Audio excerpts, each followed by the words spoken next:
Bismillahirrahmanirrahim. Assalamualaikum warahmatullahi wabarakatuh. Perkenalkan, saya Fahrudin ya, yang biasanya Pak Edi Prayitno. Saat ini saya berkesempatan untuk menggantikan beliau karena ada posisi kepentingan dalam perjalanan. Makanya saya pun untuk menggantikan beliau menjadi badal. Dan teman-teman semuanya, di malam hari ini seperti biasa kita akan membahas kajian, di mana kajian tersebut yang pastinya mendalam dengan Ustadz Menahem Ali. Dan alhamdulillah beliau sudah berada di tengah-tengah kita terkait pembahas apa itu. Nah, ini yang penting. Lagi-lagi kita akan membahas tentang Al-Quran dan juga Bible. Terkait khusus seperti apa? Karena beberapa hari ke belakang ya, kita mendapatkan info, atau mungkin beberapa minggu ke belakang, maaf kalau saya salah, terkait dari apa? Adanya saudara kita, muslim dan muslimah, yang ternyata telah pulang dari Mekah dalam menapaki adanya perjalanan Nabi Ibrahim, Hagar, dan juga Nabi Ismail. Nah, seperti apa dalam hal posisi dari adanya naik haji tersebut dalam perspektif Al-Quran, dalam perspektif Bible, yang kita akan menyoroti dua hal tersebut. Apa yang akan nanti kita soroti?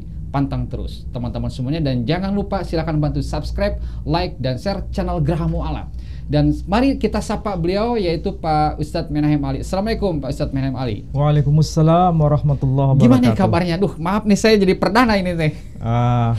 Alhamdulillah sangat-sangat melelahkan perjalanan, karena beberapa hari belakang saya harus mengadakan banyak acara, termasuk di Palembang.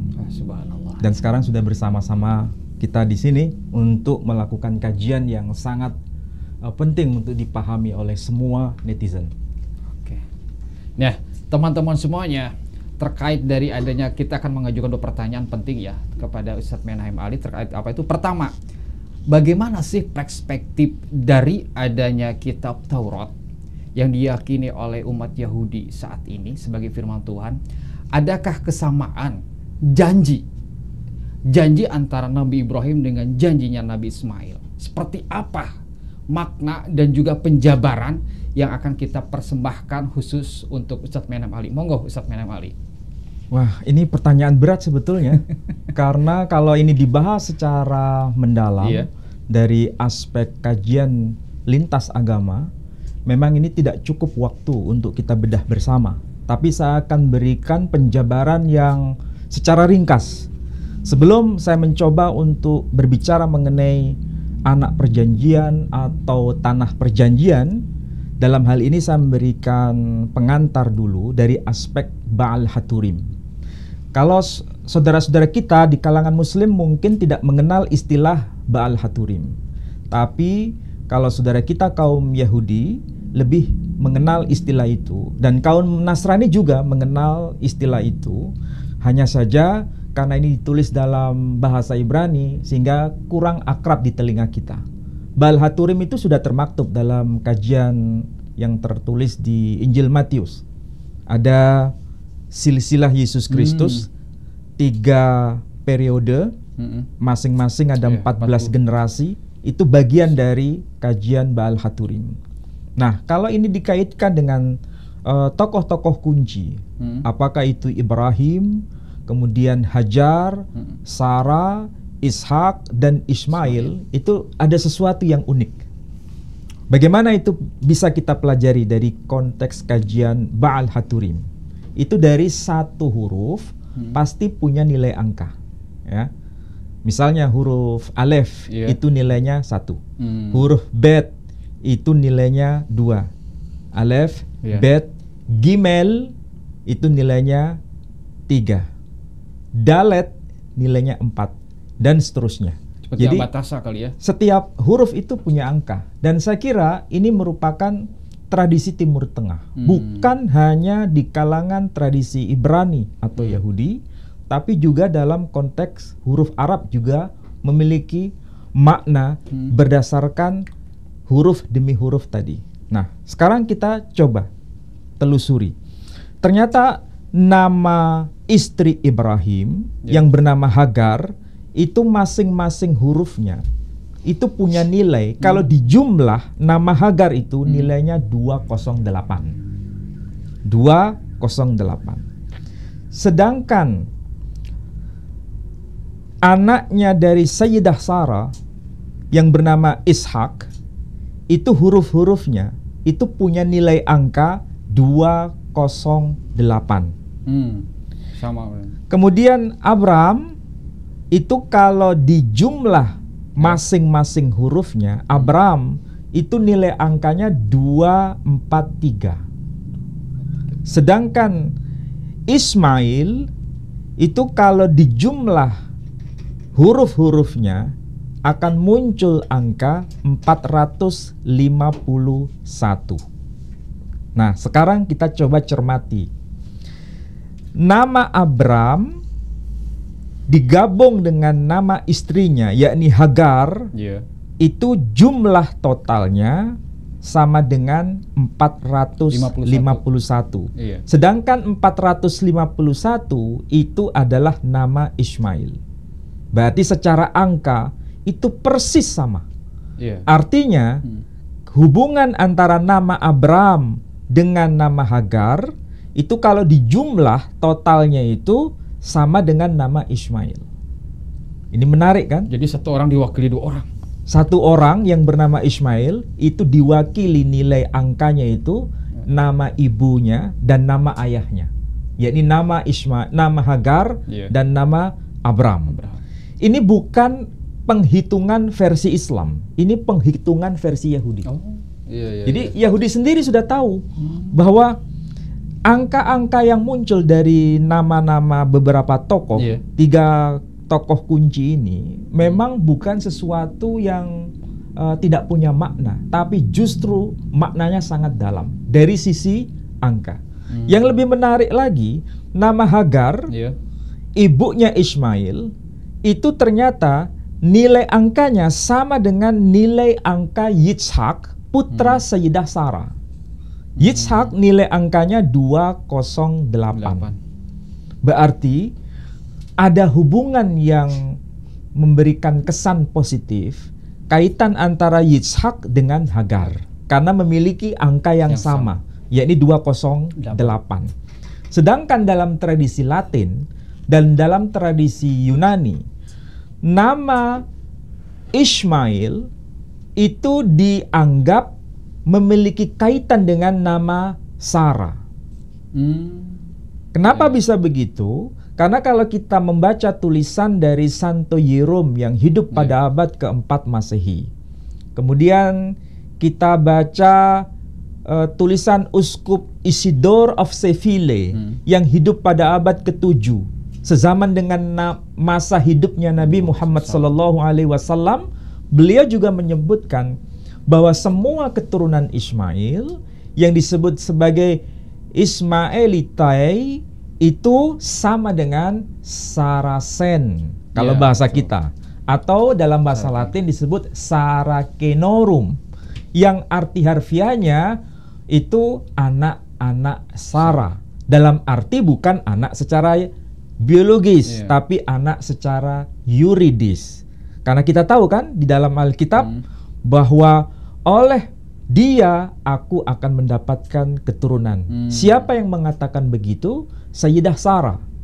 Karena Sayyidah Sarah waktu dia belum punya putra, dia berkata kepada suaminya, yakni Abraham, ambillah ambillah Hagar, karena dari dia aku akan mendapatkan keturunan. Itulah sebabnya dia disapa sebagai bundanya kaum Ismail. Dan kaum Ismail disapa sebagai Saracenorum atau Saracenon. Ini kita bukan hanya mengkaji teks bahasa Arabnya, tapi mengkaji dari teks Yunani dan teks Latin. Oke, ini pengantar. Kemudian hal seperti ini kan jarang diketahui di kalangan Muslim mengenai Baal Haturim atau angka-angka yang memiliki makna. Bukan sekedar hitungan angka, tapi di situ ada makna yang ingin disampaikan. Nah sekarang, kalau Abraham ada kaitan dengan Ismail dari sisi angka, apakah benar ada kaitan janji Tuhan kepada Abraham dengan janji Tuhan kepada Ismail? Ini kan sebetulnya juga menarik. Di dalam Al-Quran sendiri, kita tahu bahwa hubungan antara Ismail dan Ibrahim itu tidak bisa dipisah. Betul. Kita misalnya baca dalam Al-Quran, yakni surah Al-Baqarah ayat 127. Di situ disebutkan, Bismillahirrahmanirrahim, wa idh yarfa'u Ibrahimul qawa'ida minal baiti wa Ismail, Rabbana taqabbal minna, innaka antas sami'ul alim. Ingatlah tatkala Ibrahim menegakkan pondasi rumah Tuhan bersama putranya, yakni Ismail. Rabbana taqabbal minna, wahai ya Tuhan, terimalah apa yang sudah kami lakukan. Sesungguhnya Engkau Maha mendengar, lagi Maha mengetahui. Yakni Ibrahim dan Ismail, kedua-duanya ini membangun pondasi rumah Tuhan. Dan rumah Tuhan yang dimaksud adalah rumah Tuhan yang ada di Mekah.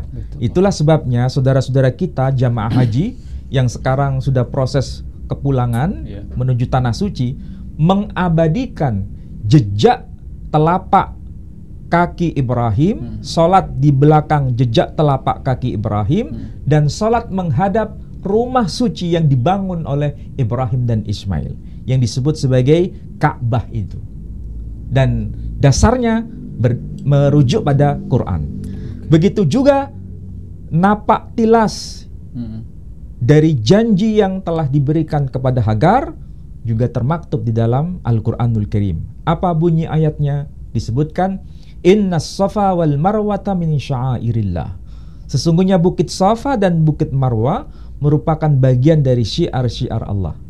Dan itulah sebabnya ada orang yang sa'i selang 7 kali ya, melakukan 7 kali. Jadi ibadah ritual suci yang dilakukan oleh saudara-saudara kita kaum muslim mengabadikan apa yang terjadi pada 3 tokoh kunci ini. Nah, tadi sudah saya katakan Tuhan bicara mengenai Abraham, juga bicara mengenai Ismail. Itu dalam Al-Quran. Lalu adakah bukti dengan Bible yang terkait dengan Bible? Ya, betul.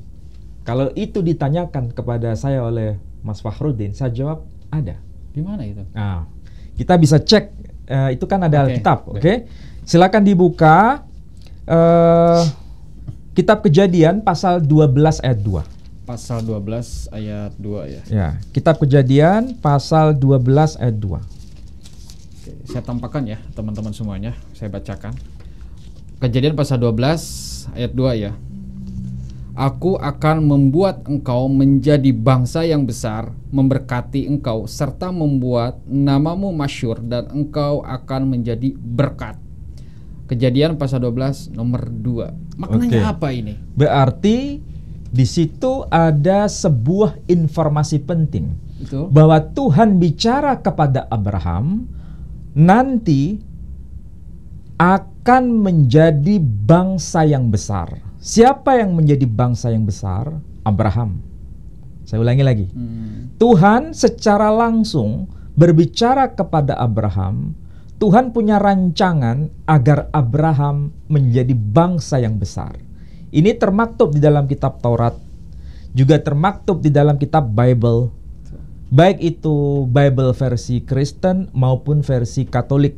Ayat itu betul-betul ada secara harfiah. Tuhan akan menjadikan sebagai bangsa yang besar, yang dalam bahasa Ibrani disebut sebagai Goy Gadol. Jadi secara harfiah di situ menggunakan ungkapan Goy Gadol. Nah, kalau kita lihat dalam teks bahasa Ibrani versi Yahudi yang disebut Torah Yehudi, Taurat Yehudit, ataupun Torah Somroni, Tauratnya kaum Samaria, juga menggunakan kata yang sama, Goy Gadol, untuk Abraham. Intinya Abraham mendapatkan janji bahwa dirinya akan menjadi bangsa yang besar. Apakah janji sebagai bangsa yang besar juga ditujukan kepada Ismail? Dan jawabannya keselarasan ada. Ada. Nah, pertanyaannya di mana itu? Nah, di mana Ustaz? Kejadian pasal 21 ayat 13. Silakan 21:13 ya. Oke. Silakan dibacakan.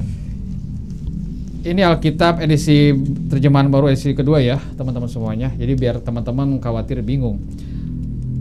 Dan kita bisa menjawab edisi apa yang kita bacakan di sini ya, biar tidak bingung teman-teman. Edisi pasti Kejadian pasal 21 nomor berapa Ustaz? 21 ayat 13. Oke, saya bacakan. Tetapi anak hambamu itu juga akan kubuat menjadi suatu bangsa karena ia pun keturunanmu. Oke. 21 nomor 13. Sekali lagi saya ulangi, tetapi anak hambamu itu juga akan kubuat menjadi suatu bangsa karena ia pun keturunanmu. Oke. Anak hambamu. Anak hambamu itu akan aku jadikan menjadi suatu bangsa. Ya, hanya disebutkan menjadi suatu bangsa. Oke, di ayat 13. Coba lihat ayat yang ke-18. Oke, ke-18. Masih di Kejadian nomor 18 di sini. Bangunlah, angkatlah anak itu dan peganglah dia erat-erat, sebab aku akan membuat dia menjadi bangsa yang besar. Oke. Siap. Berarti ayat 18 bukan sekedar menunjukkan bahwa putra Abraham melalui hambanya Abraham, yakni yang dimaksud Hagar, itu bukan sebagai sebuah bangsa saja, tapi keturunannya yang melalui Hagar itu akan menjadi bangsa yang besar. Arti ini muncul dalam versi Ibrani, yakni Goy Gadol. Berarti kesimpulannya, Tuhan bicara kepada Abraham bahwa dia akan menjadi bangsa yang besar, sama persis ketika Tuhan bicara mengenai Ismail juga menjadi bangsa yang besar. Berarti janji itu sama atau beda? Sama. Oke. Dan terbukti sekarang. Dan terbukti kan? Oke. Itu baru satu. Contoh yang kedua sekarang. Lihat Kejadian 21 ayat 22. Oke. Kejadian 21-22 ya teman-teman semuanya. Pada waktu itu Abimelek beserta Pikhol, panglima tentaranya, berkata kepada Abraham, Allah menyertai engkau dalam segala sesuatu yang kau lakukan. Nah, ayat itu menjadi bukti bahwa Tuhan akan selalu bersama-sama dengan Abraham, atau Allah menyertai engkau. Kejadian pasal 21 ayat 22. Siapa yang dimaksud engkau? Engkau yang dimaksud di situ adalah Abraham. Artinya Tuhan selalu menyertai Abraham. Oke. Sekarang, apakah betul Tuhan juga selalu menyertai Ismail? Adakah buktinya? Nah, kita lihat Alkitab juga. Baik, yakni Kejadian pasal 21 ayat 20. Oke, 20. Di sini nomor 20, Allah menyertai anak itu, ia bertambah besar dan menetap di padang gurun serta menjadi seorang pemanah. Oke. Jelas di situ dikatakan Allah menyertai Ismail sama persis seperti Allah menyertai Abraham. Dan itu teksnya menunjukkan bukti bahwa Tuhan selalu membersamai Abraham dan Tuhan selalu membersamai Ismail. Inikah bukti yang termaktub dalam Alkitab? Jawabannya ya. Tadi yang pertama, Tuhan menjadikan Abraham sebagai bangsa yang besar. Goy Gadol. Goy Gadol. Tuhan juga menjadikan Ismail sebagai bangsa yang besar. Kemudian yang kedua, Tuhan selalu membersamai Abraham dan sekaligus Tuhan selalu membersamai Ismail. Dan itu termaktub dalam Alkitab. Contoh yang ketiga, Tuhan apakah menjadikan Abraham sebagai pribadi yang beranak cucu dan menjadi bangsa yang besar, muncul raja-raja? Apakah juga sama seperti yang berlaku pada Ismail? Jawabannya iya. Di mana itu? Di Bible juga? Dalam Alkitab juga, bukan dalam Quran, tapi dalam Alkitab. Kita lihat pasal 17, Kejadian pasal 17, ayat 4 dan 5. Kejadian pasal 17, 4-5 ya. Ya. Dari pihakku, inilah perjanjianku dengan engkau, engkau akan menjadi bapak sejumlah besar bangsa. Namamu bukan lagi Abram, melainkan Abraham, karena engkau telah kutetapkan menjadi bapak sejumlah besar bangsa. Pasal 17 nomor 4-5. Oke. Kalau kita lihat pada ayat itu membuktikan bahwa Abraham beranak cucu dan banyak bangsa. Melalui dirinya akan banyak bangsa dan beranak cucu. Pasal 22 ayat 18 Pasal 17 ayat 20. Oke, 20 ayat 20 ya. Pasal 17 ayat 20 di sini teman-teman tentang Ismail. Aku telah mendengarkan permintaanmu, aku memberkatinya, membuatnya beranak cucu dan sangat banyak. Baginya dilahirkan 12 raja dan aku akan membuatnya menjadi bangsa yang besar. Nah, berarti sama tidak? Apa yang dikatakan Tuhan kepada Abraham? Sama. Cuma kalau kita bandingkan versi terjemahan baru TB2 ini ada perubahan istilah yang dipakai. Kalau di dalam terjemahan TB1 itu bukan sekedar beranak cucu, bukan sekedar banyak bangsa, tapi juga muncul raja-raja. Persis seperti ketika Tuhan bicara kepada Ismail menjadi beranak cucu, menjadi bangsa yang besar, dan muncul 12 raja. Nah, kalau di dalam versi bahasa Ibrani, raja-raja itu istilah yang dipakai yakni dengan istilah melachim atau istilah neshim. Sedangkan dalam bahasa Ibrani untuk merujuk pada keturunan Ismail disebut dengan istilah neshim. Arti harfiahnya diterjemahkan raja-raja. Jadi kalau begitu kesimpulannya sama. Tuhan bicara kepada Abraham menjadi pribadi yang beranak cucu, akan muncul bangsa-bangsa dan muncul raja-raja.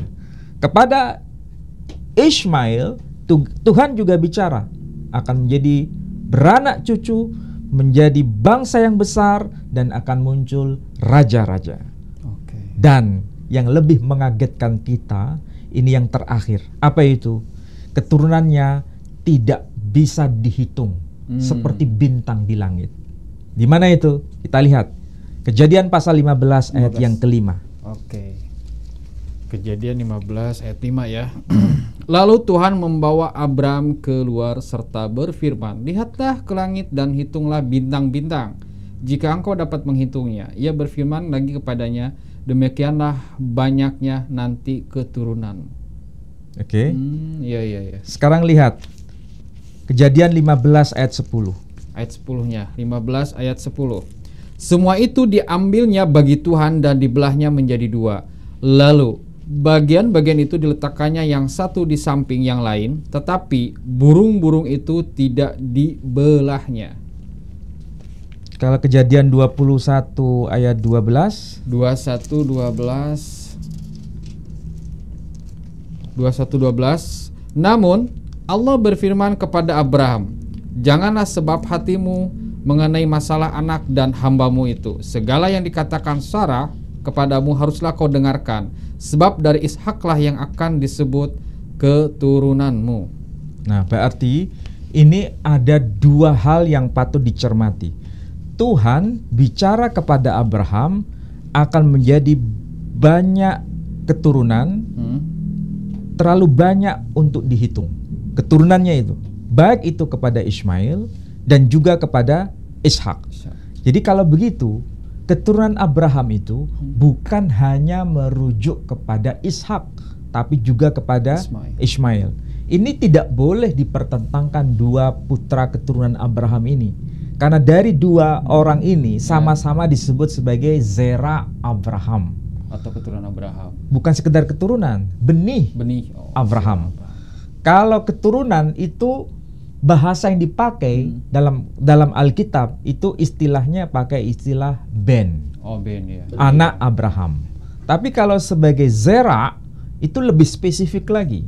Karena dari dua pribadi ini, yakni Ishak dan Ismail, Tuhan telah berjanji. Itulah sebabnya nanti Tuhan meletakkan mana tanah perjanjian yang di bagian utara, mana yang tanah perjanjian bagian selatan. Nah, dari situlah nanti ketemu.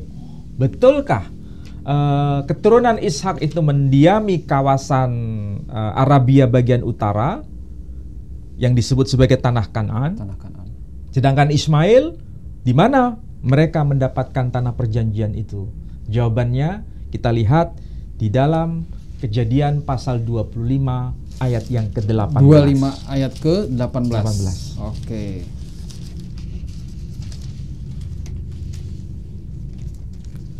Kejadian pasal 25 ayat 18 ya. Keturunannya mendiami daerah dari Hawila sampai Syur yang terletak di sebelah timur Mesir ke arah Asyur. Mereka menetap berhadapan dengan semua saudaranya, Hawila dan Syur sampai Syur. Jadi kita harus tahu identifikasi nama Hawila, identifikasi nama Syur, dan identifikasi nama Asyur. Nama Asyur itu pertama kali muncul di dalam Alkitab ketika Tuhan menjelaskan di mana tanah sorgawi itu. Di situ mengalir 4 mata air. Bukan mata air, 4 sungai besar, yakni Sungai Efrat, Sungai Tigris, Sungai Pison, dan Sungai Gihon. Nah, ternyata penanda kawasan Asyur itu ada 2 sungai besar, yakni Sungai Tigris dan Sungai Efrat. Ini dikaitkan dengan siapa? Apakah dikaitkan dengan Ishak? Bukan. Ismail. Apakah dikaitkan dengan Israel atau Bani Israel atau keturunan Yakub? Juga bukan. Tapi dikaitkan dengan siapa? Ismail. Berarti memang itulah kawasan perjanjian yang diperuntukkan Tuhan kepada Ismail sebagai keturunan Abraham. Itu baru bicara mengenai Asyur. Kemudian di mana kawasan Hawila? Ya. Kawasan Hawila, para ahli menjelaskan bahwa tanah itu berada di kawasan Saudi Arabia sekarang. Tapi bukan sebelah barat, tapi sebelah timur. Yang kemudian dikenal dengan kawasan Najd. Nah, itulah kawasan Hawila. Dan para ahli sudah bicara soal itu. Itu bisa dibaca dalam buku saya yang berjudul Filologi Biblikal, Ismail dan Identitas Kearaban. Sudah saya jelaskan di buku itu. Nah, kemudian Asyur, di mana kawasan Asyur? Rebai Saadia Gaon menjelaskan Asyur itu nama lain dari kawasan yang disebut kawasan Sur ya. Nama lain dari kawasan yang disebut Hijaz sekarang ini. Syur itu. Jadi kalau begitu jelas Asyur, Hawila, dan Syur itu penanda kawasan geografis yang diperuntukkan kepada kaum keturunan Abraham melalui Ismail. Itulah sebabnya mereka tinggal di kawasan itu. Bahkan kalau kita lihat keturunan Abraham itu kan bukan hanya dari Ismail dan Ishak, tapi juga keturunan keturunan Abraham melalui Ketura. Nah, salah satu keturunan Ketura adalah yang bernama Shaba. Dan Shaba itu kawasan yang terletak di Arabia bagian selatan, yang kita sebut sekarang ini dengan Yaman. Ya. Jadi kita kenal satu tokoh perempuan yang bernama Ratu Sheba, atau Ratu dari Selatan. Bukan Ratu Selatan, Pantai Selatan, Roro Kidul itu bukan ya. Tapi yang dimaksud adalah Ratu Sheba, atau kita kenal dalam tradisi Islam disebut sebagai Ratu Balkis. Itu adalah keturunan Abraham, tapi bukan melalui Ismail, tapi melalui Ketura. Ratu Balkis itu. Jadi sebetulnya keturunan Abraham itu istimewa, karena memang dari benih Abraham itu muncul orang-orang yang menjadi panutan, bukan hanya sebagai nabi, tapi juga sebagai orang-orang yang menjadi rujukan pada masanya. Luar biasa ya. Meskipun demikian, tapi saya perhatikan dari dunia maya khususnya ya, begitu sangat spesial khusus dari Nabi Ismail ya, sampai-sampai dari Baal Haturim, ternyata 2 orang tersebut, Hagar dan juga Abraham, mewakili untuk satu orang, Ismail. Bahkan memiliki katakanlah kesamaan antara doa-doa yang ada dikabulkan oleh Allah dan memiliki kelebihan-kelebihan yang disampaikan pula oleh Abraham dan juga kepada Nabi Ismail oleh Allah. Tapi kenapa khususnya di Kristen itu menyorot negatif banget sih? Menyoroti Ismail? Iya. Ya, tentu saja kalau kita belajar Alkitab, maaf saya harus bicara dalam konteks kajian lintas agama. Kalau kita merenungkan teks-teks yang termaktub dalam Alkitab berbahasa Indonesia ini, memang kita tidak akan menemukan makna yang sebenarnya, karena di situ ada bias. Karena penerjemah itu tergantung dari siapa yang menerjemahkan. Sehingga kalau di cross check bahasa aslinya itu memang ada sesuatu yang berbeda. Nah, kita lihat Alkitab sendiri menyebut Hagar itu bukan sebagai abad, bukan sebagai hamba, bukan sebagai budak, tapi disebut sebagai sifhat. Sifhat itu ditujukan kepada ditujukan kepada Hagar, istri Abraham. Sifhat itu bukan abad. Itu dua makna yang berbeda. Sifhat itu adalah mitra dalam keluarga. Mitra dalam keluarga, artinya dia memiliki posisi. Bukan sebagai orang yang diperjualbelikan atau rampasan, bukan. Kalau abad itu hamba sahaya. Sedangkan kalau kita lihat terjemahan Indonesia disebut hamba sahaya. Atau lebih tegas disebutkan hamba, budak. Padahal kalau bahasa aslinya tidak match kalau dikaitkan dengan teks itu sendiri. Kalau disebut sifhat itu terhormat. Kalau disebut hamba, yakni sebagai abad, itu rendah. Berarti ada bias makna. Oke, itu pertama. Kemudian kita lihat dalam Alkitab, Hagar itu melahirkan Ismail. Dan Ismail ditegaskan dalam Alkitab akan melahirkan 12 raja-raja. Kira-kira Mas Fakhrudin pernah nggak merenungkan bagaimana mungkin seorang hamba, seorang budak belian, kalau dianggap sebagai budak hamba saya, bisa melahirkan raja-raja? Dan itu selaras dengan Bible lagi. Padahal kalau kita lihat makna itu, 12 raja itu kan bahasa aslinya disebut Shenem, Ashar, Neshim. Arti harfiahnya 12 raja. Kalau ini 12 raja, tidak ada mata rantai, ada kaitan hubungan dengan ibunya, sangat tidak mungkin. Karena Abraham itu bukan raja. Lalu dari mana dia mendapatkan anak-anaknya itu sebagai raja? Disebut 12 raja melalui Ismail. Karena memang Ismail lahir dari benih bangsawan. Siapa itu? Karena Hagar itu ratu. Hagar itu anak perempuan Fir'aun. Teks tradisi Yahudi itu menyebutkan Hagar itu disebut sebagai Bat Paro Hayeta. Bat itu artinya anak perempuan. Makanya anak perempuan itu kalau sudah dewasa, sudah menstruasi, dan dia dianggap sebagai pribadi yang harus menyandang hukum Taurat. Udah dewasa disebut sebagai Bat Mizvah.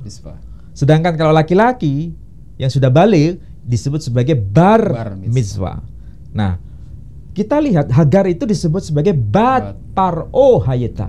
Bat itu artinya anak perempuan. Paro Fir'aun. Artinya dia anak perempuan Fir'aun.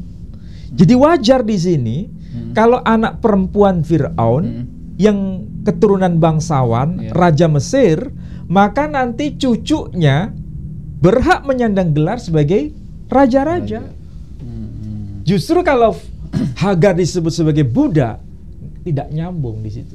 Dan ini jika dibiarkan terus menerus dan tidak kata kita diluruskan, kaji dalam segi bahasa, tentu saja akan mewarisi kebencian berabad-abad lamanya loh.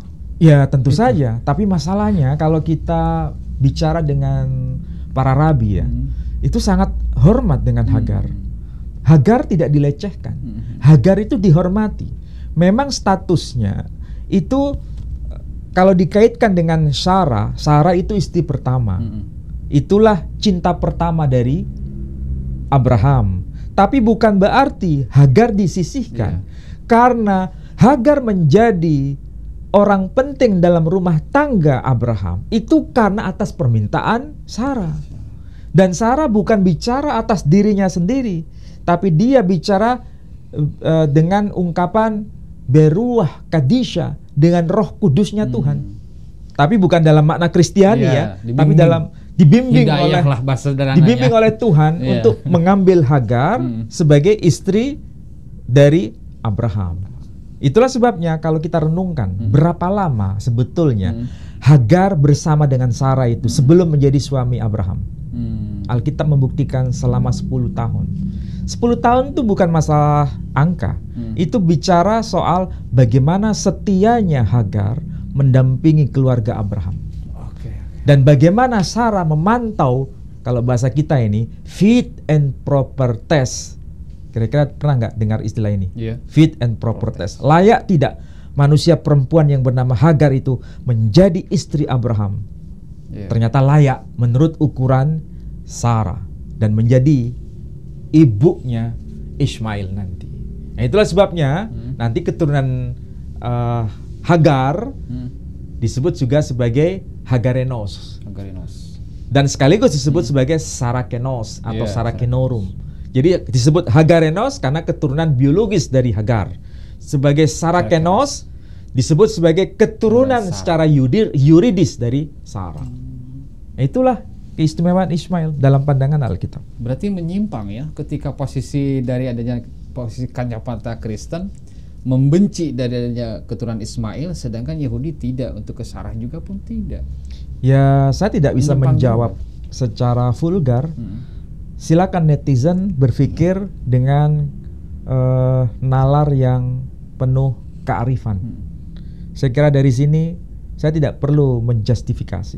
Biarkan hati nurani yang menjawabnya sendiri. Iya kan? Betul-betul. Dan ini tanggung jawab kita bersama ya, teman-teman semua, untuk meluruskan adapun mereka menerima atau tidak, itu hak mereka. Ada lagi Pak Ali? Ya, saya kira itu yang bisa saya sampaikan. Baik. Sebelum kita mengakhiri ya teman-teman semuanya dan membuat kesimpulan, kita berikan kesimpulan kepada Ustadz Menam Ali. Silakan teman-teman untuk dibantu subscribe, like dan share ya channel channel Geraha Mu'alaf, dan silakan pula dibantu itu Geraha Mu'alaf TV ya, baik itu TikTok maupun dari adanya YouTube-nya pula yang baru tadi kita update pertama kali ya terkait dari Geraha Mu'alaf TV. Silakan dibantu, dan bagi teman-teman ya yang posisi memiliki rezeki lebih, itu teman-teman bisa nanti dicek di bawah terhadap ada rekeningnya. Silakan mau membantu tentang permualafan, khususnya tentang adanya pembebasan lahan dan juga pendirian masjid dan juga pondok pesantren, dipersilakan teman-teman dan untuk menghubungi nomor kontak itu 24 jam ya, seperti itu. Nah, kita beralih kepada kesimpulan yang menambah wawasan bagi siapapun yang haus akan ilmu terkait dari adanya kelebihan-kelebihan yang disampaikan tadi oleh Pak Ustadz Menam Ali. Kita membuat kesimpulan begitu sangat istimewanya Ismail di dalam pandangan Bible, tetapi pada akhirnya adanya sebuah penyimpangan terhadap hal penafsiran, dan ternyata titik poinnya itu adalah bahasa asli. Nah, dari hal tersebut bagaimana kita bisa menyimpulkan terkait pembahasan Ustadz Menam Ali, termasuk untuk meluruskan pola pikir kita agar bisa objektif dalam hal berpikir. Silakan Ustadz. Ya, tentu saja kalau kita bicara kitab suci itu harus merujuk pada teks asli supaya kita bisa menggali dari informasi yang akurat dari teks yang orisinil. Karena sebagian besar kita ini agak sedikit malas untuk belajar teks asli. Susah. Siapapun mereka, kita tidak merujuk pada umat tertentu ya. Siapapun mereka, baik yang muslim maupun non-muslim, kebanyakan kita ini terlalu malas untuk belajar teks asli, sehingga yang terjadi salah interpretasi dan salah memahami teks. Nah, kalau kita kembalikan pada teks asli tadi, membuktikan bahwa Hagar tidak disebut sebagai abad, tapi disebut sebagai sifhat. Arti harfiahnya mitra dalam rumah tangga, bukan sebagai budak hamba sahaya, tapi sebagai rekan kerja dalam satu keluarga itu. Dan memang dia sebagai nyonya di antara orang-orang di sekitarnya, tetapi Abraham dan Sarah itu sebagai pemilik rumah tangga. Jadi sama-sama memiliki kualitas di situ.